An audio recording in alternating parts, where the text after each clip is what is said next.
চট্টগ্রামের ক্রীড়া উন্নয়নে বিএনপি নেতাদের কাজ করার আহ্বান জানিয়েছেন জাতীয় দলের সাবেক অধিনায়ক তামিম ইকবাল।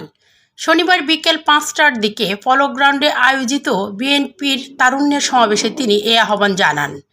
তামিম ইকবাল বলেন, আমি কোনো রাজনৈতিক ব্যক্তি নই, আমি একজন স্পোর্টসম্যান।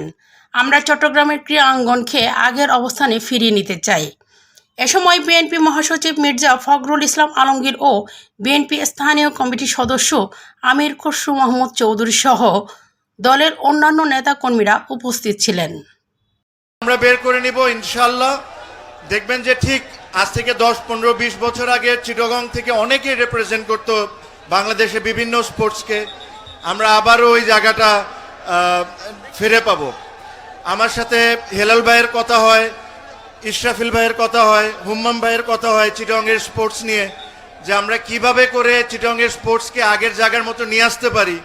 আই এম শিওর ওনারা যখন সুযোগ পাবেন তখন ওনাদের বেস্ট ট্রাই করবেন যে চিটাগংয়ের ইন্টারেস্টটা ওনারা সবচেয়ে আগে রাখবেন, রেখে ওনারা যে ধরনের স্পোর্টসই হোক না কেন, cricket, football, badminton, any sports, এই স্পোর্টসকে ওনারা প্রমোট করবেন in the right possible way, যেরকম চিটাগং থেকে আবার আমরা আগের দিনে ফিরে যাই।